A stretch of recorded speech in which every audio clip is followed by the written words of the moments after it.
መልእክቱ የተላለፈበት መንገድ ራሱ ትክክል ያልሆነ ነው። ምክንያቱም ይሄ የዓለማዊ ህይወትን ወይም ደግሞ ዓለማዊ እሳቤን ይዞ የገባ ነው። ገዳማዊ ህይወቱን ወይም ደግሞ የእናቶችን የኑሮ እንትን መሰረት ያደረገ አይደለም። ብዙዎች በሚሞቱበት በዚህ አደገኛ የዋልድባ በረሃቷ ከአንዴም ሶስቴ ወደ ሌላ ገዳም እንድትሄድላቸው ለምነዋት እንዲህ ብላለች። አሁን ግን የተለቀቀው ሁላችን ማስቆርፎናል። ለምን የቦታውን ህግና ስርዓት ጣሰው። ኦርቶዶክሳዊ ነኝ የምትል ኦርቶዶክስ በጠቅላላ ኦሮሚያ ክልል ውስጥ ቤተክርስቲያን አሰራለሁ ከምትል ኦሮሚያ ክልል ውስጥ ላሉት ምዕመናን ክላሽ ይግዛላቸው፣ የጥይት ፍሬ ይግዛላቸው። እንዴት ነው የኦርቶዶክስ ጀግኖች ለሃይማኖት አንገታችን የምንሰጠው እኛ በቃ ወንዶች ሃይማኖታችን ለመጠበቅ የምንታጠቀው? ንስሐ እንግባ፣ እስኪ ንስሐ እንግባ። መታጠቅ ምን ያስፈልጋል? ንስሐ ለምን በቃ ይሄ ሁሉ የመጣ በእኔ ኃጢአት ነው። ፈጣሪን በድየዋለሁ፣ እየዘሞትኩ እየዘፈንኩ ፍቱ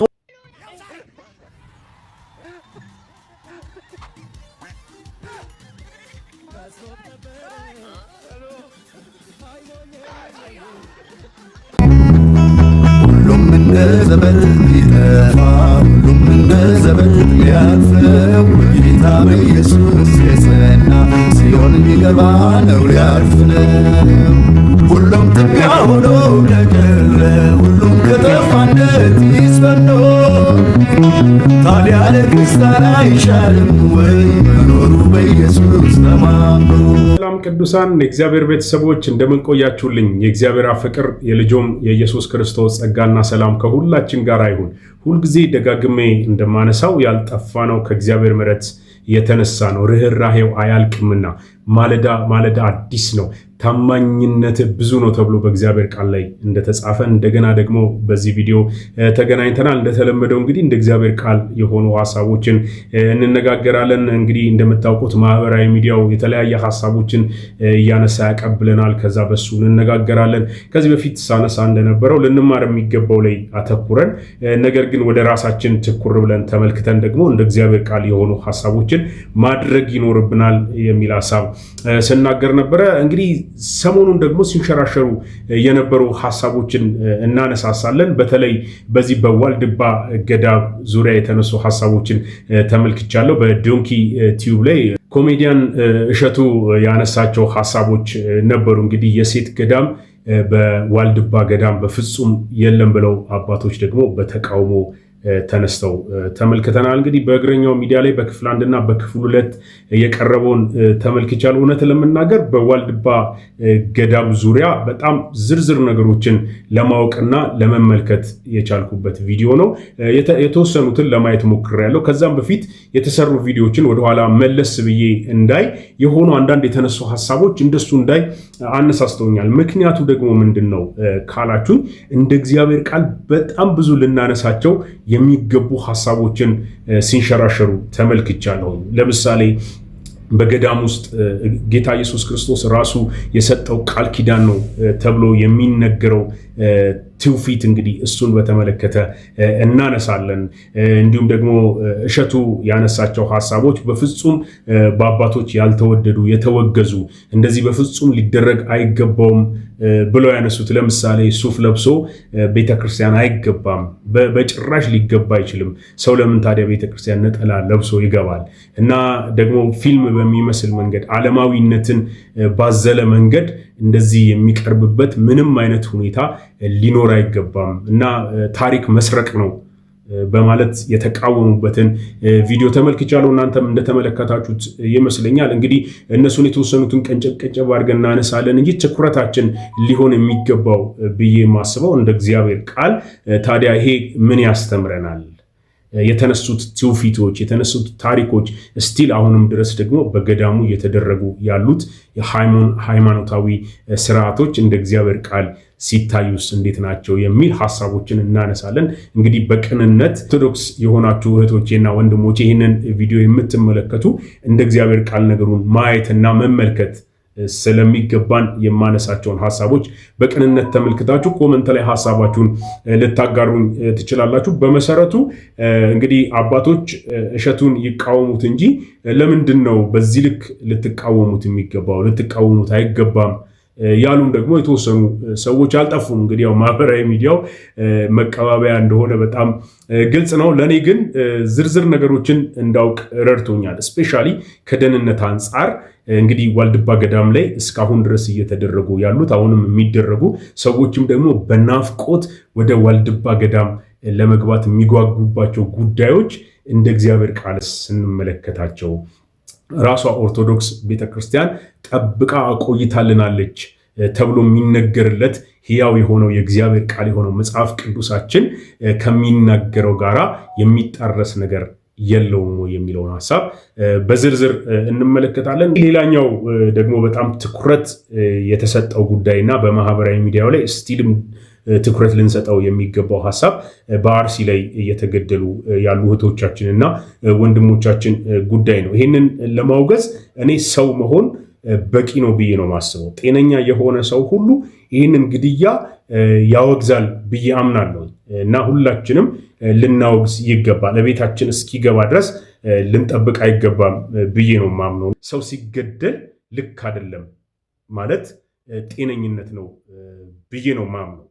ነገር ግን ደግሞ አንዳንዶች ይህንን ነገር ለፖለቲካ ፍጆታ ሲጠቀሙበት ደግሞ እመለከታለሁ። ከሱ በላይ ደግሞ በጣም ልክ አይደለም ብዬ ማነሳው ስህተትን በስህተት ለማረም የሚካሄድበት ደግሞ ከማይጠበቁ አባቶች እንደዚህ አይነት ነገሮችን ስመለከት በጣም ያሳዝነኛል እና እሱንም ሐሳብ የምንመለከተው ይሆናል። ከዛ ደግሞ መለስ ብለን ስንመለከት የእኛን ነቢያት ተብዮቹ ደግሞ የሚያደርጓቸው ነገሮች እጅግ በጣም ሰዎችን የሚያሰናክሉ ነገሮችን እየተመለከትን ቆይተናል። ስፔሻሊ 2 ቪዲዮዎችን ተመልክቻለሁ። የመጀመሪያው ቪዲዮ የምንመለከተው እንግዲህ መድረክ ላይ ገመድ ይዞ ዘሏል የሚለው መቀባበያ ሆኗል። እንግዲህ ይሄ የፈረደበት የጴንጤ ስም በየቦታው በዚህ አይነት ሁኔታ ሲነሳ ትመለከታላችሁ። ሌላኛው ደግሞ ነቢይ መሰረት ተፈውሳል ካለው በኋላ በንጋታው የሞተው ወጣት ጉዳይ በጣም አነጋጋሪ ሆኗል። እሱ ብቻ ደግሞ አይደለም፣ ምላሽ ሰጠ የተባለበትን መንገድ የተለያዩ ቪዲዮዎች ሲወጡ ተመልክቻለሁ እና ነገሮችን እንደ እግዚአብሔር ቃል በደንብ ትኩረት ሰጥተን መመልከት ይኖርብናል። እንደ ብሔርያ ሰዎች ልባችንን ሰፋ አድርገን ነገሩ እንዲህ ነው እንዴ ብለን እንድንፈትሽ ነው እንግዲህ እነዚህን ቪዲዮዎች ይዤ ወደ እናንተ ብቅ ያልኩት። ምናልባት ሰብስክራይብ ካላደረጋችሁ ከእናንተ ላይ ምንም የሚቀነስባችሁ ነገር አይኖርም። ምናልባትም አሁንም እንኳን ሰብስክራይብ ልታደርጉ ትችላላችሁ። እስቲ ሰብስክራይብ እናደርግ። ሰብስክራይብ በማድረግ ቤተሰብኑን ቻናሉንም እናሳድግ። ይሄ በመሆኑ ምክንያት ብዙ ሰዎች ጋር እንዲደርስ ዩቲዩብ አልጎሪዝም ይሰራል ማለት ነው። የቻናሉ ቤተሰብ የሆናችሁ ሰብስክራይብ ያደረጋችሁ ደግሞ ቪዲዮን ስትጀምሩ ላይክ በማድረግ ደግሞ ለብዙ ሰዎች እንዲደርስ እንድታግዙኝ ሼር እንድታደርጉልኝ በጌታ ፍቅር አሳስባችኋለሁ። እስቲ ወደ ዛሬው ጉዳያችን እንገባለን። እንግዲህ በአርሲ በጣም ብዙ ሰዎች እንደተገደሉ በቪዲዮም በጽሁፍም በተለያዩ መንገዶች በማህበራዊ ሚዲያው ላይ ሲጋሩ እየተመለከትን አለን። ቤተክርስቲያን ሲቃጠል ተመልክተናል። ፈርዘር የሄዱ አንዳንድ ደግሞ የበፊት ነገሮችን አቀነባብረው ያቀረቡ እንዳሉ ሆነው ነገር ግን ቅድም እንዳልኩት ግድያ የተፈጸመባቸውን ሁኔታዎች ተመልክተናል እና ይሄ በጣም ሊወገዝ የሚገባ ቤተክርስቲያን አጥብቃ ልትሰራበት የሚገባ መንግስት አጥብቆ ሊሰራበት የሚገባ ህብረተሰቡም ደግሞ አጥብቆ እጅ ለእጅ ተያይዞ ሊሰራበት የሚገባ ጉዳይ እንደሆነ ይህንን አስባለሁ። ማረድ ነው የኛ ይሄ የተሰጠን ነው እና እናርዳለን የሚሉ ቪዲዮዎችን ሲንሸራሸሩ ተመልክቻለሁ። ይሄ እጅግ በጣም ያሳፍራል እና ሰዎቹ ሊጠየቁ የሚችሉባቸው በፊት ለፊት ይህንን ሲናገሩ ከህግ አንጻርም መንግስት ትኩረት ሰጥቶ ሊይዛቸው የሚችሉትን ሀሳቦች ነው የምንመለከተው እና ይሄ መንግስት ትኩረት ሰጥቶ ሊሰራበት እንደሚገባ ይህንን አምናለሁኝ። እኔ ግን ደግሞ ተያይዞ ያሉ የስህተት አካሄዶች ካልኳችሁ መካከል አንዱን ሀሳብ ብቻ ላንሳ። እስቲ ይሄኛውን ቪዲዮ እንመልከተው። በሊቢያ ሰማዕትነትን የተቀበሉ 30 ኦርቶዶክሳውያን መሞታቸውን ተከትሎ መስቀል አደባባይን የሞላ ኦርቶዶክስ፣ የክልል አደባባዮችን በሰልፍ ያጨናነቀ ኦርቶዶክስ ባለፈው 8 ዓመታት ውስጥ በመቶ ሺዎች የሚቆጠሩ ኦርቶዶክሳውያን በብልጽግና ስርዓት ውስጥ እንደ ቅጠል ሲረግፉ ድምፁን በአንድ ላይ ማሰማት አልቻለም። በአንድ ላይ ሰልፍ ወጥቶ ለምን ትገሉኛላችሁ ማለት አልቻለም። ስለዚህ ለምንድን ነው ብልጽግናን ተጠያቂ የምታደርጉት? ብልጽግና እኮ ስራውን እየሰራ ነው። ብልጽግና መግደል ነው ስራው። እየገደለህ ነው። ችግሩ ያለው ካንተ ከኦርቶዶክሱ። ኦርቶዶክሳዊነትን በተግባር ከቲክታክ ቻሌንጅ ውጪ መጠበቅ እፈልጋለሁ የምትል ኦርቶዶክስ ካለ ተከታታይ 3 ነገሮችን እነግራለሁ። የመጀመሪያው ስለ ራስህ ነው። ኦርቶዶክሳዊ ነኝ የምትል ኦርቶዶክስ በጠቅላላ ኦሮሚያ ክልል ውስጥ ቤተክርስቲያን አሰራለሁ ከምትል ኦሮሚያ ክልል ውስጥ ላሉት ምዕመናን ክላሽ ይግዛላቸው፣ የጥይት ፍሬ ይግዛላቸው። ገዳዮቻቸው እነሱ ሊገሉ በሚመጡበት መሳሪያ ራሳቸውን እንዲከላከሉ የቤተክርስቲያን ጃንጥላ ምናምን ከምትገዛ ክላሽ ገዝተህ ስጣቸው። መብቴው ይሄ ነው። 8 ዓመት ሙሉ ከብልጽግና ፍትህ የምትጠይቅ ኦርቶዶክስ አንተን የደነስከው ብልጽግና አንተ በተናገርከው ቁጥር ምላጩን በ2 በ3 በኩል እየሳለ ያርዳል። እውነቱ ይሄ ነው። እዚህ ቲክቶክ ላይ መታችሁ 5 ጊዜ ኮፒ ሊንክ አድርጉ ይሄ ቪዲዮ ቫይራል እንዲወጣ የአርሲ ጉዳይ የእናንተ ነው የምትሉ ኦርቶዶክስን በተግባር እንገልጻታለን የምትሉ የኦርቶዶክስ አክቲቪስቶች፣ ከዛ በዘለለ እዚህ ሰበር ዜና እየተናገረ የሚውል የብልጽግና ካዳሚ ነገ ቆንጆ ሰበር ዜና ሲያገኝ ይሄ ከሰበር ዜናነት ይወርዳል። የ1 ሳምንት የቲክታክ ቻሌንጅ ጀምረህ መጥፋት ከፈለክ አዎ ስለ ኦርቶዶክስ ስለ አርሲዝም አይደል ምናምን እያልክ ነጠላ እየዘቀዘቅ መኖር ትችላለህ። በተግባር ግን ኦርቶዶክስነትን አታድነው። እውነታው ይሄ ነው። አርሲ ላይ ለሚገደለው ኦርቶዶክስ ገዳዮቹ ሊገሉት በሚመጡበት መሳሪያ ራሱን እንዲከላከል ክላሽ ገዝተህ ስጠው። እውነታው ይሄ ነው። በቃ ከዚህ ውጪ አታሽ ሙኑት እዚህ ሚዲያ ላይ መጣችሁ አዘን ለብሳችሁ ምናምን አታደርጉት። ኦርቶዶክስ እንደዚህ አይኖርም። የቅርብ ጊዜ ትዝታችን የአቡነ ጴጥሮስን ታሪክ መመልከት ትችላላችሁ። ሃይማኖቴን ሀገሬን አላስደፍርም ብሎ በጥይት ራሱን በመትረየስ ጥይት ተደብድቦ የሞተ መሪ ያለህ እዚህ መተህ አታላዝን። ከዛ ውጪ የሚደርስልህ ሲኖዶስ የሚያድን ቄስ ጳጳስ የለም። ሲኖዶሱ በተግባር እንደተመለከትከው ራሱ ላይ ሲኖዶሱ ለመበተን የሚመጣ አደጋ ሲኖር ብቻ ነው የሚያውጀው። ቤተክርስቲያን ጥቁር ለብሳለች ጥቁር እንትን ሆናለች ምናምን የሚል ከዛ ውጪ የትኛውን ጳጳስ ከማለት ውጪ ከማዘን ውጪ ሊያደርግልህ የሚችል ምንም አይነት ነገር የለም። ዛሬ ተመለከተውም ያንን ነው።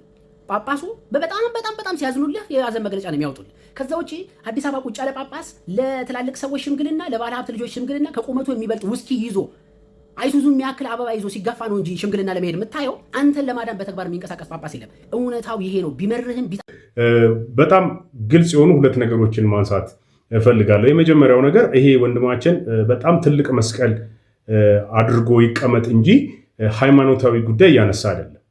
ሃይማኖታዊ ጉዳይ አይደለም። ሃይማኖት ከሆነ የምናነሳው እንግዲህ እሱ በግልጽ እያነሳ ያለው ኦርቶዶክሶችን ነው ጥሪ ያቀረበ ያለው። እንግዲህ እናንተ ጃንጥላ ከምትገዙ ወይም ደግሞ ቤተክርስቲያን ከምታሰሩ መሳሪያ ገዝታችሁ ስጧቸው ራሳቸውን እንዲከላከሉ የሚል ሐሳብ ነው እያነሳ ያለው። በእርግጥም እንግዲህ ውጪ ሆኖ ነው እየተናገረ ያለው፣ ውስጥ ሆኖ እንዳልሆነ የሚያስታውቅ ነው የሚናገረው። ስለዚህ የመጀመሪያው ላነሳ የምፈልገው ሃይማኖታዊ ጉዳይ አይደለም እና የተቀላቀለ ነገር እመለከታለሁ። ቤተክርስቲያን የተቋቋመችው ልትገድል ሳይሆን የሚሞቱ ሰዎችን የደህንነት መንገድ እንዲያገኙ እንግዲህ ከምድራዊውን ሞት ያለ ጊዜያቸው ሰዎች እንዳይሞቱ ፈውስ በሚያስፈልጋቸው አቅጣጫ መንፈሳዊ ፈውስ አግኝተው እንዲድኑ በማድረግ በመጸለይ ሰዎች ረፍት እንዲያገኙ በማድረግ ነው ቤተክርስቲያን ያለችው። እንግዲህ የስጋውን ሞት ደግሞ ከሞቱ እነዚህ ሰዎች ቀጥታ ወደ እግዚአብሔር መንግስት የሚገቡበትን ትክክለኛውን የመንግስተ ሰማይ መንገድ ልታሳይ ነው ቤተክርስቲያን በምድር ላይ ያለችው። እንግዲህ ስለ ቤተክርስቲያን ከሆነ እያነሳን ያለ ነው። ስለዚህ ይሄኛው በጣም የሚፋለስ ነገር ነው። ሁለተኛው ደግሞ በጣም ቁልፍና ልናሰብርበት የሚገባው ይሄ ወንድማችን እያነሳ ያለው በትክክልም በሱ ሐሳብ ውስጥ ያለ ትክክለኛ ሐሳብ ብልጽግና ሊደርስልህ አይችልም እና ደግሞ አባቶችም የሲኖዶስ መሪዎችም የሃይማኖት መሪዎችም ሊደርሱልህ አይችሉም። እነሱ የራሳቸውን ውስኪ ይዘው ነው የሚያደርጉትን ያደርጋሉ የሚል ሐሳብ ነው እያነሳ ያለው። በእርግጥም ሰዎች ለሰዎች በእንደዚህ አይነት ሁኔታ ሊደርሱ አይችሉም። ሃይማኖታዊ ነገር ውስጥ ከሆነ የምናስበው ሰዎቹ እግዚአብሔር እንዲደርስላቸው የመጸለይ ወደ መንፈሳዊ ነገር እንዲቀርቡ የማድረግ ስራ እንደሚሰራ የሚያውቅ አይመስለኝም። ይወንድማችን ስህተት በስህተት አይታረምም፣ ያደርጉትን አያውቁምና ይቅር በላቸው ባለው በክርስቶስ ኢየሱስ የተመሰረተች ቤተክርስቲያን አሁን እንደዚህ አይነቱን ተግባር ልታደርግ በፍጹም አትችልም። የሚቀጥለውን ቪዲዮ እስቲ እንመልከት።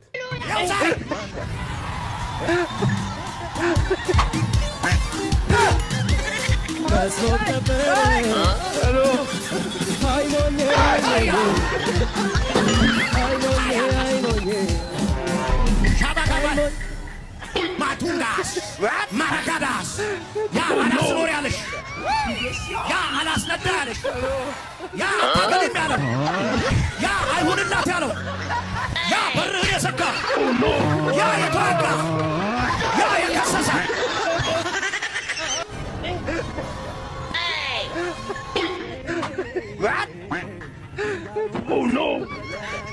Oh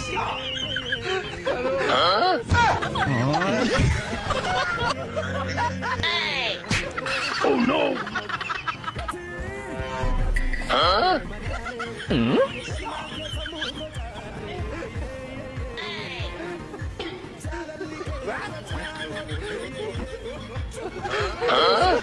Oh no!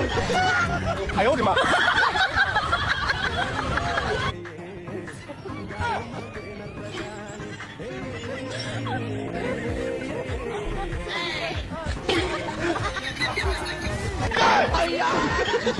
እንደተመለከታችሁት የፈረደበት ጴንጤ የሚሰደብበት መሰደቢያ የሆኑ አክሽኖችን በጣም ብዙ ሰዎች እየተቀባበሉ ያው እንደምታውቁት እንግዲህ የተሰሩ መልካም ነገሮች አይደሉም ጎልቶ የሚወጡት እንደዚህ አይነት በመድረክ ላይ የሚታዩ በሚዲያ ተቀርጸው የሚለቀቁ ለሌሎች ሰዎች ማሰናከያ የሚሆኑ ነገሮች ናቸው ቶሎ የሰዎች እይታ ውስጥ የሚገቡት የሰዎች ጆሮ ጋር የሚደርሱት በመሰረቱ ይሄ የገመዱን ዝላይ በተመለከተ የማስበው ነገር ምንድነው ሙሉ ቪዲዮን መመልከት ብንችል ከመናገራችን ከመፍረዳችን ወይም የሆነ ነገር ከማለታችን በፊት ሙሉ ቪዲዮን የማየት ልምድ ቢኖረን ቆይ እስቲ ከዚህ በፊት የተቆረጠው ምን ነበር ከዚህ በኋላ ምን ነበር የሚለውን እንደው ከስተት እንዲጠብቀን እንደሱ ማድረግ ብንችል በጣም ጥሩ ነው ብዬ አስባለሁ ይሄንን እንዳሳብ ላንሳና ግን ይሄ ቪዲዮ ሙሉን ቪዲዮ ተመልክቼዋለሁኝ በማህበራዊ ሚዲያው ላይ ሲዘዋወር ሰዎችም ልከውልኝ ነበር ምንድነው የሆነው አንድ ወጣት ልጅ ራሱን ሊያጠፋ መኪና ውስጥ ገመድ ይዞ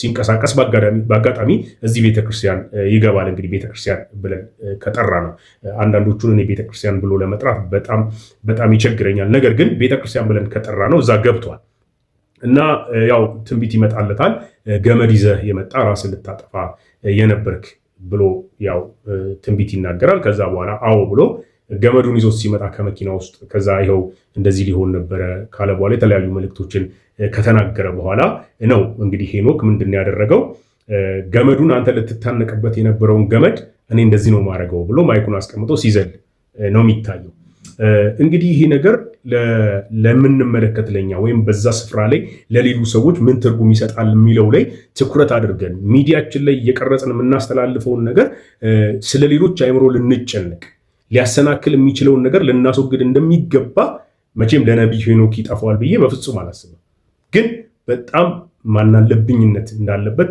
ከተለያዩ ቪዲዮዎች ላይ ተመልክቻለሁ እዚህ ጋር ካሜራ የደቀንኩት ማን እንዲታይ ፈልገ ነው አንዳንድ ሰው ኢየሱስን ነው ማሳየት ያለብኝ ይላል እና ካሜራ የደቀንኩት ራሴን ለማሳየት ነው ብሎ ከተናገረ ሰው ከዚህም ያለፈ ጠብቃለሁ ከዚህም ያለፈ ነገር ያደርጋል እንዳያችሁት መጥረጊያም ይዞ ሲጠርግ ተመልክተናል ኮንሰፕቱ እኮ በዛ ሰዓት ለነበረው ለጉባኤው ሴንስ ሰጥቶ ሊሆን ይችላል ምናልባትም እዛው ጉባኤ ውስጥ ሆኖ የሚሰናከል አይጠፋም እሱን አስባለሁ ምን ማለት ነው ይሄ እንግዲህ እኔ እግዚአብሔርን ቃል ልሰማ ነው የመጣሁት ዛሬ ደግሞ የሚደረገው ምንድነው ምን አይነት መጥፎ ልምምድ ነው የሚል ሰው አይጠፋም አይምሮ እየተያዘ የሚወጣ ሰው አይጠፋም ቢያንስ ግን እዛው ቢቀር ደግሞ ይሻላል እንደዚህ በሚዲያ ቀርጸን ስናወጣ ምንም ለእግዚአብሔር ቃል ክብር እንደሌለን ለሌላው ሰው ደግሞ ግድ እንደማይሰጠን የሚያሳይ ሐሳብ ነው ያው በርግጥ መጀመሪያ ላይ እንዳልኳችሁ የፈረደበት ጴንጤ ነው የሚሰደበው ግን በጠቅላላው ወንጌላዊ አማኞችን ግን እንደማይወክል መቼም ሁላችንም እንረዳዋለን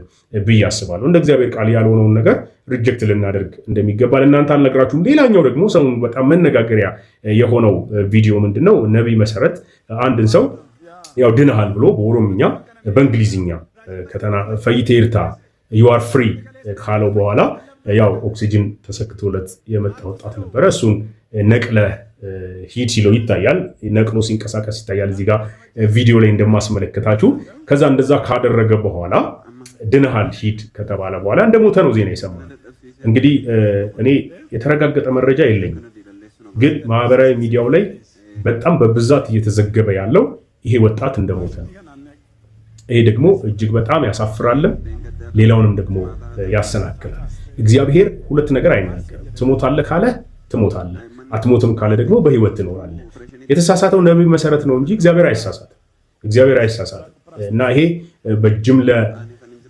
በጠቅላላው እንግዲህ ወንጌላዊ አማኞችን እንደሚወክል ጴንጤን በአጠቃላይ እንደሚወክል ተደርጎ ነገሮች እየተወሩ ሰዎች ጌታ ኢየሱስ ክርስቶስን አምነው እንዳይድኑ መሰናከያ የሚሆኑ ሐሳቦችን በፍጹም ልናስወግድ እንደሚገባ ይሰማኛል እና እኛም ደግሞ ስንመለከት እንዳልኳችሁ የምንሄድባቸውን ቦታዎች በደንብ መርጠን አይተን ብንሄድ። የሚያሳዝነው ነገር ግን ከዛ በኋላ ደግሞ ነቢይ መሰረት ሰጠ የተባለው ሐሳብ ነው። እኔ መጸለይ ነው የኔ ድርሻ፣ ማንም ቢሞት አይመለከተኝም ብሎ ተናግሯል ብለው ቪዲዮ ተለቆ እዚህ ጋር እንደምትመለከቱት አይቻለሁ። ይሄም በጣም በጣም የሚያሳፍር ደግሞ ግዴለሽነት ያለበት ያው ቅጥረኛ እረኛ መጽሐፍ ቅዱስ እንደዛ ይላልና ለመንጋው የማይራሩ ጨካኞች ሐዋርያ ጳውሎስ እንደውም ሲናገር ገንጥለው ይዘው ለመሄድ የማይሳሱ ይላቸዋል። እኔ ከሄድኩ በኋላ ክፉዎች እንደሚመጡባችሁ ይህንን አውቃለሁ በማለት ይናገራልና የመጨረሻው ዘመን በደንብ እየታየ ነው። እኛ ግን ትኩር ብለን እንደ እግዚአብሔር ቃል ልንመለከት ያስፈልጋል። እህቴ ወንድሜ፣ አንተ ሴቱ ጋር ቆምከው፣ አንቺስ ምን እያሰብሽ ነው? ምን እያደረግሽ ነው? በዚህ ሰዓት ህሊናሽ ውስጥ ምንድን ነው የሚመላለሰው? ጌታ ኢየሱስ ክርስቶስን እንደ ግል አዳኛችሁ አድርጋችሁ ያልተቀበላችሁ ሰዎች እነዚህን ግርግሮች አይታችሁ ከጌታ እንዳትርቁ። እነዚህ የምታያቸው ነገሮች ሰዎች የተሳሳቷቸው ስህተቶች እንደሆኑ ይህንን ማንሳት እፈልጋለሁ። ትኩር ብለን እንደ እግዚአብሔር ቃል ነገሮችን መመልከት ይኖርብናል። ሌላኛው የምናነሳው ቅድም በመግቢያ ላይ እንዳነሳውላችሁ እንግዲህ የዋልድባ ገዳሙን ጉዳይ ኮሜዲያን እሸቱ መለሰ ካነሳ በኋላ ያው የሴቶች ገዳም የሚባል ነገር የለም፣ ሴቶች በገዳሙ ውስጥ አይገኙም፣ በውጪ ነው የሚኖሩት፣ ያውም በአባቶች ስር ሆነው ነው የሚሉ ምላሾችን ሲሰጡ ተመልክቻለሁ። እያደረገ ያለው ነገር የተላለፈው ዓለማዊነትን የሚያሳይ ገዳሙን የማይወክል ይሄ የታሪክ ቅሚያ ያለበት ስህተት የሆነ በሚል ዝርዝር ማብራሪያ የሰጡበትን ቪዲዮ ተመልክቻለሁ። እውነት ለመናገር ስለ ዋልድባ ገዳም ከዚህ በፊት ሰምቻለሁ፣ ግን እንደዚህኛው ዝርዝር ሁኔታዎችን አልተመለከትኩም። ሌሎች ቪዲዮዎችንም ለማየት ሞክሬያለሁ። ከዛሬ 5 ዓመት በፊት የተሰሩ ከ2 ዓመት በፊት የተሰሩ እና ለዋልድባ ገዳም ሴቶች እንድረስላቸው የሚል ጥያቄ የቀረበባቸው ቪዲዮዎችን ተመልክቻለሁ። ግን ደግሞ ይሄኛው ኮንትራዲክት ያደርጋል። ሴቶች በፍጹም በገዳሙ ውስጥ የሉም ከሚለው ጋር ይጋጫል። እናንተ ዝርዝሩን ነገር ተመልከቱት። የኔ ዛሬ ላነሳ የምፈልገው ሐሳብ እሱ አይደለም። በገዳሙ ላይ የሆኑትን ሁኔታዎች እንደ እግዚአብሔር ቃል በቅንነት አይተን እንግዲህ ይሄኛው እንደ እግዚአብሔር ቃል ልክ ነው፣ ይሄ ደግሞ ኖ ልንለው የሚገባና ይሄኛው እንደው በየትኛው መንገድ አይታችሁት ነው የሚለውንም ሐሳብ ጠቆም ለማድረግ ያክል ነው። እንግዲህ ቃል ኪዳን ተቀብሎ ገዳሙ በማን እንደተገደመ ጭምር የተናገሩበት ሐሳብ አለ። ከሱ ተነስተን 1 3 4 ሐሳቦችን እንደ እግዚአብሔር ቃል እንመለከታለን። ሁላችንም አስቆርፎናል። ለምን? የቦታውን ሕግና ስርዓት ጣሰው። ብዙዎች በሚሞቱበት በዚህ አደገኛ የዋልድባ በረሃቷ ከአንድም 3 ወደ ሌላ ገዳም ልትሄድላቸው ለምነዋት እንዲህ ብላለች። እናቶች ከቋርፎ ጋር ምንም ግንኙነት የላቸው። ዋልድባ ገዳሙ ካመነኮሰና እመምኔት ከሾመ በኋላ ገዳሙን ማስተዋወቅ ገዳሙን ማልማት እንዴት ክልክል ይሆናል ብዬ እኮ ነው አባቴ።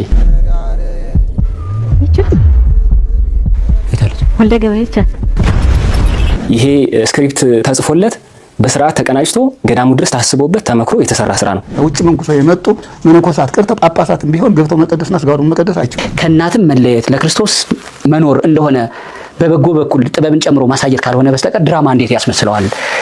ከአራቱ አፍላጋት ውጭ የተወገዘች ቦታ እንኳን ሴት ቀርቶ ስምረት ያልተገባ ስጋው ደግሞ እዚያ ቦታ ላይ አይቀር። ይሄ የክርስትና ዲሲፕሊን ወይም ደግሞ ቤተክርስቲያናዊ ስነ ምግባር የሚባለውን እየተላበሰ ነው ብዬም አላስብም። ሴቶች ደግሞ መመንኮስ መመነን ልክ እንደናንተ ሙሉ ዘመናቸውን ለክርስቶስ መስጠት የሚፈልጉ ይኖራሉ። እነሱ እንዴት ይሁኑ? ቆርጦባቸው ነው እንጂ ይሄ ጥሪ አይደለም፣ ሴቶች ገዳም ተብሎ መጠራት የለበትም ብለው እንዲያውም ተቃውሞ ነበር። እናቶችን እያሯሯጡ ያን ያክል ካራክተር ወደ ፊልሙ ዓለም የገባ አይነት ዋልድባ የሴት ገዳም የሚባል ነገር በዋልድባ ሕግ የተከለከለ። ገንዘብ ማምጣት ላይ ብቻ ፎከስ አድርገን የምንሰራው ስራ ከሆነ የቤተክርስቲያኒቱን ገጽታ ምን ችግር አለው? ኮሜዲያን እሸቱ ይህንን ቢያቀርብ ለምንድን ነው አባቶች መቃወም የፈለጉት የሚል ሀሳብ ያነሱም አልጠፉም። እስቲ አንዱን ቪዲዮ ብቻ ላሰማችሁ። እሸቱ አጥፍቶት እንኳን ቢሆን ስርዓቱ መግባሩ ይሄ አይደለም። ይሄንን ካልተጨን እኛ የጀመርነው ነገር ተሳክቶ ተከባብረን የነበረንን ታሪካችንን አናስቀጥልም ብላችሁ እነዚህ አባቶች እሸቱ ዋልድባ ገዳም ላይ ሄዶ የሰራውን ቪዲዮ ሁላችንም አይተናል። እንደውም ከዛ ቪዲዮ በኋላ እኔ ለራሴ ምን አሰብኩኝ፣ ምን አይነት እምነት ኖረኝ፣ በቃ እኔ እኮ ኃጢአተኛ ነኝ መቼም አልጸድቅም ብዬ ራሴ ምን አይነት ጠንካራ ሴቶች፣ ምን አይነት ለእግዚአብሔር የታመኑ እናቶች ያሉበት እንደሆኑ ብዙ የተማርኩበት ቪዲዮ ነው እሱ ቪዲዮ። አሁን እሸቱ አጠፋ አላጠፋም አይደለም ፖይንቱ። እሸቱ አጥፍቶ ሊሆን ይችላል እንደ ቤተክርስቲያን ልጅነት ለቤተክርስቲያን እንደሚሰራ እንደገናም ደግሞ ሐሳቡን ኮንሰፕቱም ለእናቶች ውሃ እንዲገባ ዋናው ሐሳብ እሱ ነው። ከዛ በተረፈ ነው ስለ ልጅቷ አይዲያ የመጣው። ዋናው ግን ውሃ ነው። ዞሮ ዞሮ አሁን መታችሁ እናንተ ከዋልድባ ገዳ ከጎንደር ምናምን ነው ይመስለኛል፣ ወይ ጎንደር ነው ምናምን፣ ከዛ ከባህር ዳር አዲስ አበባ በፕሌን መታችሁ ለነገር፣ ከዛ የሆነ ሰው ጋር ተጻጻፋችሁ ስቱዲዮ ተቀጣጥራችሁ እሸቱ እንዲያርጎ እንዲገብቱ። አሁን ከናንተ እንደዚህ ይጠበቃል? ከናንተ እንደዚህ ይጠበቃል? እንደው ማን ይሙት እንዲህ ከናንተ ይጠበቃል? እንደው ከናንተ ይጠበቃል? በጣም ያሳሰበኝና አንድ ነገር ላንሳላችሁና በሱ ልጀምር። እቺ ልጅ ያነሳችው እኔ እንደውም ስመለከተው እሸቱ የሰራው ቪዲዮ በቃ እኔማ መጽደቅ አልችልም፣ እንዴት ብርቱ ቢሆኑ ነው እነዚህ ሰዎች እነሱ ያደረጉትን ተመልክቼ በቃ እኔ አልሆንም፣ በቃ ኃጢአተኛ ነኝ፣ እነሱ ጋር መድረስ አልችልም ብዬ አሰብኩኝ አለችና በጣም ብዙ ሰዎች ላይ ተመሳሳይ ነገር እንደሚፈጠር እዛም የተነገሩት ታሪኮች ደግሞ እንግዲህ ሰዎች ወደ ዋልድባ ገዳም ከገቡ ኃጢአታቸውን አውልቀው እንደሚገቡ እሸቱ የሰራው ቪዲዮ ላይ ተመልክተናል። አባቶችም እሱን አረጋግጠዋል። በፍጹም ኃጢአት አይሻገርም፣ ምግብ አይሻገርም። ገዳሙ የተገደመበትን ሁኔታ አንስተዋል። በገዳሙ ውስጥ ያሉትን ስርዓቶች፣ እነዛ ስርዓቶች ደግሞ የሆኑባቸውን ምክንያቶች ከጽድቅ አንጻር፣ ከዘላለማዊ ሕይወት አንጻር ከምስረታው ጀምሮ ያነሱት ሐሳብ አለ። ስለዚህ ዝርዝር ነገሮችን እንደ እግዚአብሔር ቃል እንድንመለከት እፈልጋለሁ። እንግዲህ ምናልባት ይህንን ነገር ሳነሳ እኛ እንደ እግዚአብሔር ቃል ነው ነገሮችን የምንመዝነው ብለን ስናነሳ በጣም የሚነሳው ሐሳብ ምን እንደሆነ በጣም ግልጽ ነው። ምንድነው ይሄም ሐሳብ? እንግዲህ ትውፊትን እናንተ ስለማትቀበሉ ነው የሚል ሐሳብ ይነሳል። እንግዲህ ትውፊትን ካነሳን መገረዝም ራሱ እኮ ትውፊት ነው እና ለእስራኤላውያን መገረዝ የሚለው እኮ ታሪካቸው ነው፣ ትውፊታቸው ነው እና ሊጥሉት የማይችሉት የማይፈልጉትም እና ዋና ነገራቸው ነው። ነገር ግን ጌታችን ኢየሱስ ክርስቶስ ወደዚህ ምድር ከመጣ በኋላ ግን መገረዝ የሚባለው ነገር ከደህንነት አንጻር ምንም አይነት ቦታም ትርጉምም እንደሌለው ግን ጌታችን ኢየሱስ ክርስቶስ ያንን በጣም በግልጽ በመስቀል ላይ ስራውን ሲሰራልን ነፃ እንዳወጣን እሱን እንመለከታለን። ግን እኮ እንደ ታሪክ እንደ ትውፊት ካነሳ ነው እሱም ራሱ ትውፊት ነው። ግን ሐዋርያው ጳውሎስ ምን ብሎ አወገዘው? እንግዲህ መገረዝ የሚፈልጉ ካሉ እነሱ ከስሩ ይጎንደሉት አለ። ከስሩ ይጎንደሉት እና በፍጹም መገረዝ አለመገረዝ በሚለው ሐሳብ የዘላለም ሕይወትን ልናገኝ በዛ ልንደራደር እንደማንችል ልንድን የምንችልበት ብቸኛው መዳኛ ምን እንደሆነ ግልጽ አድርጎ ሐዋርያው ጳውሎስ አስተማረ። እሱ ብቻ ደግሞ አይደለም። እኛ ከሄድን በኋላ ሌሎች መላእክት እንኳ ቢሆኑ ከሰማይ ከየትኛውም ሁኔታ መጥተው ከዚህ የተለየ ወንጌል ቢነግሯችሁ እሱ ብቻ አይደለም፣ እኛም ራሳችን እንኳን ተመልሰን ልዩ ወንጌል ብንነግራችሁ የተረገምን እንሁን ብሎ 4 ነጥብ እንዳደረገልን እሱን እናውቃለን በመጽሐፍ ቅዱሳችን። ስለዚህ ከዚህ አንጻር ስንመለከተው የመጀመሪያው ነገር የዚህ የዋልድባ ገዳም የተገደመው በራሱ በጌታችን በኢየሱስ ክርስቶስ እንደሆነ እንግዲህ እዚህ ላይ በዝርዝር አባቶች ሲናገሩ ሰምተናል። እንግዲህ ጌታችን ኢየሱስ ክርስቶስ ሕፃን በነበረበት ጊዜ መጽሐፍ ቅዱሳችን ወደ ግብፅ እንደተሰደዱ እናቱና ዮሴፍ ሕፃኑን ይዘው ወደ ግብፅ እንደተሰደዱ መጽሐፍ ቅዱስ ይነግረናል። ከዛም በኋላ ደግሞ ከግብፅ ተመልሶ እንዲመጣ ሕፃኑን የሚፈልገው ሄሮድስ እንደሞተና ወደ ኢየሩሳሌም ተመልሶ እንዲመጣ መጽሐፍ ይናገራል። ወደ ኢትዮጵያ መግባቱ በመጽሐፍ ቅዱስ የትኛውም ቦታ ላይ አናገኝም። ነገር ግን እዚህኛው ታሪክ ላይ የምንመለከተው ያው ይሄ ትውፊት ነው፣ ታሪክ ነው፣ ተጽፎ የተቀመጠ ነው። መጽሐፍ ቅዱስ ሁሉንም ነገር አልጻፈልንም የሚል ሐሳብ እንደሚነሳበት እናውቃለን። ነገር ግን መጽሐፍ ቅዱሳችን ወደ ግብፅ መሄዱንም ከግብፅ መጠራቱንም ደግሞ በግልጽ እንደሚናገር እሱ አስምሬበት ማለፍ እፈልጋለሁ።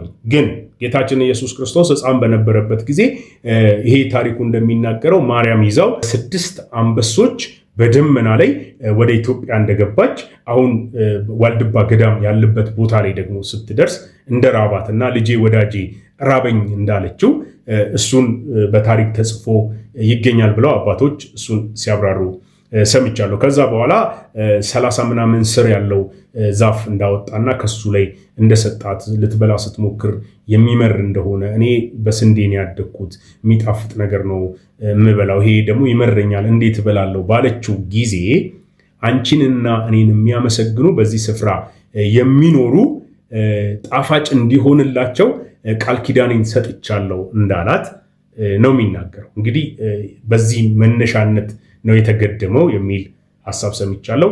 የመጀመሪያው መጽሐፍ ቅዱሳችን ለቅድስት ድንግል ማርያም ከኢየሱስ ክርስቶስ ጋር በኩል ምስጋና እንደሚቀርብላት የተናገረበት ስፍራ በፍጹም አናገኝም። እሷም ምስጋና ልትቀበል ከጌታ ጋራ ተካክላ ያንን ልትቀበል ያለችበትን ምኞቷንም ፍላጎቷንም አናይም። እነሆኝ እግዚአብሔር ባሪያ እንደ አፍ ቃል ይሁንልኝ ብላ በትህትና የምትቀበል የጌታችን ኢየሱስ ክርስቶስ እናት እንደሆነች እናውቃለን። ነገር ግን እዚህ ጋር ሲገደም የተባለው ነገር አንቺንና እኔን የሚያመሰግኑ የሚል በጥምር ምስጋና የሚቀበሉ እንደሆኑ የሚያሳይ ንግግር እንመለከታለን። እንግዲህ ይሄ ከመጽሐፍ ቅዱስ እንደሚጣረስ በጣም በግልጽ ማንሳት እንችላለን። ሁለተኛው ነገር ደግሞ ልናነሳ የሚገባው ነገር በገዳም ውስጥ ምግብ አይገባም፣ ኃጢአትም ደግሞ አይገባም የሚል እንግዲህ ኃጢአት ወልቆ ነው የሚገባው። ልክ እንደ ካፖርት ኃጢአት ይወልቃል እንጂ ከነ ኃጢአትን ልትገባ አትችልም የሚል ንግግር ሰምተናል። እንግዲህ መጽሐፍ ቅዱሳችን ኃጢአታችን ሊነጻ የሚችልበት ኃጢአታችን ከኛ ላይ ሊወገድ ሊወልቅ የሚችልበት ብቸኛው መንገድና ምክንያት የልጁ የኢየሱስ ክርስቶስ ደም እንደሆነ በግልጽ ይነግረናል መጽሐፍ ቅዱሳችን። አንዱን እንኳን ለማንሳት ብንሞክር በአንደኛ ዮሐንስ መልእክት ምዕራፍ 1 ከቁጥር 7 ጀምሮ ከቁጥር 1 ጀምሮ እንኳን ብታነቡ ሙሉ ሐሳቡ እሱን ነው የሚናገር እና ኃጢአታችንን ብንናዘዝ ኃጢአታችንን ይቅር ሊለን ከአመፃም ሁሉ ሊያነጻን የታመነና ጻድቅ ነው በማለት ይናገራል። የልጁ የኢየሱስ ክርስቶስ ደም ከኃጢአት ሁሉ ያነጻናል ብሎ ይናገራል። ስለዚህ ኃጢአታችን ሊወልቅ የሚችልበት ብቸኛው ምክንያት እኛ ቡትቶ የሆነውን ኃጢአታዊ የሆነውን ማንነታችንን በመስቀል ላይ ከሱ ጋር በመክፈፋችን ምክንያት እንደሆነ መጽሐፍ ቅዱስ ይነግረናል። እንግዲህ ከክርስቶስ ጋር ተሰቅላችኋል ሲለን ኃጢአትን በተመለከተ በመስቀል ላይ ኃጢአትን ጠርቆ ያስቀረው ጌታችን ኢየሱስ ክርስቶስ በከፈለው በዛ ዋጋ እንደሆነ ኃጢአት የሚወልቀው ከዛስ በኋላ እኛ ደግሞ ክርስቶስ ራሱን እንድንለብሰው ደግሞ እንደተጠራን መጽሐፍ ቅዱስ በደንብ ይነግረናል። ግን እዚህ ጋር ስለ ገዳሙ የተነገረው ቃል ኪዳን አለ። ይሄም ቃል ኪዳን ኢየሱስንና ማርያምን የሚያመሰግኑ ሰዎች በዚህ ስፍራ ከገቡ ኃጢአት አይኖርባቸውም የሚል ቃል ኪዳን እንደሆነ እግረኛው ሚዲያ ላይ ሲያነሳ የነበረው ሐሳብ ምን እንደሆነ በግልጽ ሰምታችሁታል። ቀጣዩ ደግሞ ስለ ቋርፍ አነሳላችኋለሁ እንዳልኩት እንግዲህ ይሄ ቋርፍ የምንበላበት ምክንያት መራራ የሆነበትም ምክንያት የጌታን ኢየሱስ ክርስቶስን መከራ ለማሰብ ነው የሚል ሐሳብ ተናግረዋል። እንግዲህ የጌታ ኢየሱስ ክርስቶስን መከራ እንዴት አድርጎ ሐዋርያው ጳውሎስ ያስብ እንደነበረ ሲነግረን ወንጌልን በማድረስ እንደሆነ ለዚህ ወንጌል መከራ በመቀበል እንደሆነ ጌታ ኢየሱስ ክርስቶስን ሊመስል የሚሄድበት ጥግ ይህንን ጌታ የከፈለውን ዋጋና መከራ ለሰዎች በማድረስ እንደሆነና እሱንም እያደረገ እንደኖረ ምሳሌ ጢሞቴዎስን ሲጠራው አንተ ግን እንደ ኢየሱስ ክርስቶስ በጎ ወታደር ሆነ አብረኸኝ መከራ ተቀበል ይለዋል። እና የሚቀበለው መከራ ምንድነው ካላችሁ በገዳም ገብቶ ቋርፍ እየበላ መሰቃየት ሳይሆን በገዳም አሁን ባየነው አይነት ሁኔታ በሚኖር አይነት ኑሮ ጽድቅን ማግኘት ሳይሆን በጊዜውም አለጊዜውም ቃሉን ስበክ፣ የወንጌልን ስራ ሰባኪነትን ስራ አድርግ ብሎ ይህንን ግብዣ እንዳደረገለት ይሄም ደግሞ መከራ እንደሚያስከፍለው ጳውሎስም ይህንን መከራ እየከፈለ በእስር ቤት እንደነበረ ያንን አስረግጦ ይነግራል። ስለዚህ ከእግዚአብሔር ቃል ጋር ኮምፕሊትሊ ይጋጫል የሚለውን ለማንሳት ነው። ሌላኛው ሶስተኛው የምናነሳው ሐሳብ እንግዲህ በጣም ይህንን እንድታሰምሩበት እፈልጋለሁ።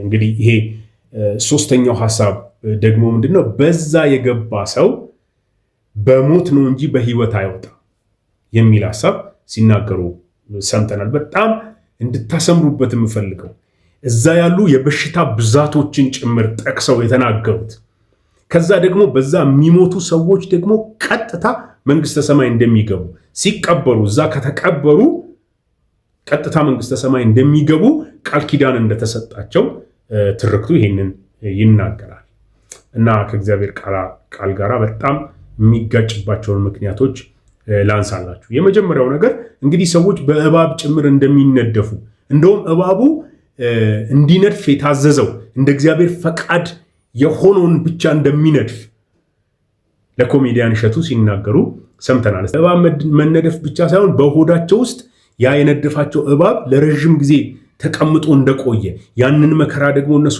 ችለው እንደቆዩ ሌሎቹ ደግሞ እንግዲህ ይህንን ታሪክ የሚሰሙትም አብረው የነበሩትም መታደል እንደሆነ በእንደዚህ አይነት ሞት መሞት በእንደዚህ አይነት መታመም መታደል እንደሆነ አንዱ የወንጌል አካል እንደሆነ አንዱ የመንግስተ ሰማይ መግቢያ አካል እንደሆነ በደስታ በኩራት ሲናገሩ እንደውም የሞቱ ሰዎችን ሞቱ ብለን ማዘን ሳይሆን እኔንም ጥሩኝ እኔም ልምጣ እኔም ልከተላችሁ ብለው ያንን በጣም እንደሚፈልጉት ጭምር ሲናገሩ ሰምተናቸዋል። የበሽታዎቹንም ብዛት በጣም በዝርዝር አንስተዋል። እንግዲህ እባቡን አንስቼላችኋለሁ፣ ጊንጥም እንዳለ ተናግሯል።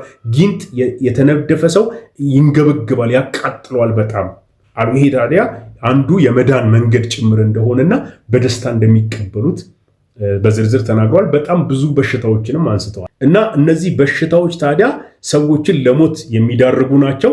ግን ሰዎቹ በዛ በሽታ ለመሞት ብለው ተዘጋጅተው እንደሚሄዱ ከተናገሩት አባቶች መካከል ደግሞ አንዳቸው ሲናገሩ እንደሰማሁት በቀን ቢያንስ 4 ሰው እንደሚሞት ይህም ደግሞ እንደ ድል እንደሚቆጠር ምክንያቱም እዛ የሚገቡ ሰዎች ለሞተው ወደ መንግስተ ሰማይ ለመግባት እንጂ ለሌላ እንደማይገቡ ጭምር ሲናገሩ ሰምተናል። በጣም ከመጽሐፍ ቅዱስ ጋር የሚጋጨውን እናንሳ። የመጀመሪያው ነገር ሞታችንን እሱ ሞተ ይላል መጽሐፍ ቅዱስ። ጌታ ኢየሱስ ክርስቶስ የሞተው ሞት ታዲያ ምንድን ነው? የጌታን ስም ጠርተን ራሱ ነው ገዳሙን የመሰረተው ብለን ግን ደግሞ የጌታን ሞትና ትንሣኤ ለእኛ የከፈለውን ዋጋ የሚያቃልለውን ይህንን ተግባር መፈጸም መንግስተ ሰማይ ያስገባል ብለን መያዛችን ከእግዚአብሔር ቃል ጋር አይጣረስም ወይ? በጌታ ሞትና ትንሣኤ ላይ መዘበት አይሆንም ወይ? በኢሳይያስ 53 ላይ እንደምናውቀው ህመማችንን እንደታመመ በመገረፉ ቁስል እኛ እንፈወስ ዘንድ እኛ ደም ግባት ይኖረን ዘንድ እኛ ሰው ሆነን ቆመን እንሄድ ዘንድ እሱ ስለ ሁላችን በደል እንደደቀቀ የሚናገረው ትንቢትስ እኛ እንደ ተመታ በእግዚአብሔርም እንደ ተቀሰፈ ቆጠር ነው። እሱ ግን ስለ መተላለፋችን ቆሰለ፣ ስለ በደላችንም ደቀቀ። በሱ መወገድ እኛ ደግሞ ህይወትን አገኘን ይላል መጽሐፍ ቅዱስ። ታዲያ እንዴት ነው በዚህ ገዳም ውስጥ የገቡ ሰዎች በሚቀበሉት መከራ ምክንያት የዘላለም ህይወት እንደሚያገኙ በግልጽ በድፍረት ልንናገር የቻልነው ለሰዎችም ልናስተምር የቻልነው የሚለውን በጣም መጠየቅ ይኖርብናል። ሌላኛው የእባቡ ጉዳይ ነው። እባብ በመነደፋችን መንግስተ ሰማይ እንደምንገባ የሚናገር መጽሐፍ ቅዱሳዊ ቃል የለም። እንደውም ጌታ ኢየሱስ ክርስቶስ ራሱ የተናገረው እባብና ጊንጡን ትረግጡ ዘንድ በጠላት ኃይል ሁሉ ላይ ስልጣን ሰጥቻችኋለሁ ነው የሚለው።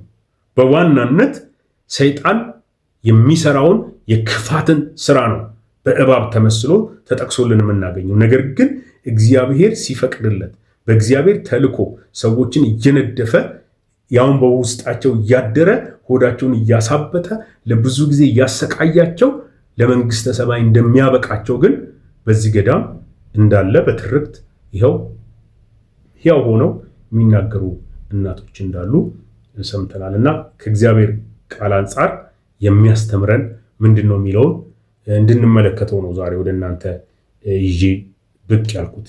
ጌታችን ኢየሱስ ክርስቶስ ሁሉንም የእኛን ስራ ጨርሶታል። መዳን በሌላ በማንም የለም፣ እንድንበት ዘንድ የሚገባ ከሰማይ በታች ሌላ የለምና ብለው ሐዋርያቱ 4 ነጥብ አድርገው ነግረውናል።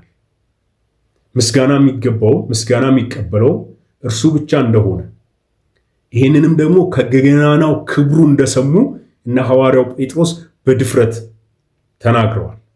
እና ሐዋርያው ጳውሎስ ደግሞ ይህንን ወንጌል ሌላ ሰው አጣሞ ቢነግራችሁ የተረገመ ይሁን፣ እኛም እንኳን ሐሳባችንን ቀይረን ብንመጣ ተውትኛል፣ የሰማይ መላእክት እንኳን ቢመጡ የተረገሙ ይሁኑ ብለው 4 ነጥብ አድርገውልናል። እና እንደ እግዚአብሔር ቃል ነገሮችን እንድንመለከት ጌታ ይርዳል። እንግዲህ እህቶቼና ወንድሞቼ እስካሁኑ ሰዓት ድረስ አብራችሁኝ ስለቆያችሁ እጅግ በጣም አመሰግናለሁ። ምናልባት ሰብስክራይብ ያላደረጋችሁ ሰብስክራይብ በማድረግ የዚህ ቻናል ቤተሰብ እንድትሆኑ ዛሬም በድጋሚ ላሳስባችሁ እወዳለሁኝ። በሌላ ሀሳብ በሌላ ቪዲዮ እስክንገናኝ ሰላም ቆዩልኝ። ሰላማችሁ ይብዛ። ሁሉም እንደ ዘበት ሊጠፋ ሁሉም እንደ ዘበት ሊያልፈው በጌታ በኢየሱስ የጸና ሲሆን ሊገባ ነው ሊያልፍ ነው። ሁሉም ጥጋ ሆኖ ለቀረ ሁሉም ከጠፋነት ይስፈኖ ታዲያ ለክርስቲያን አይሻልም ወይ መኖሩ በኢየሱስ ተማምኖ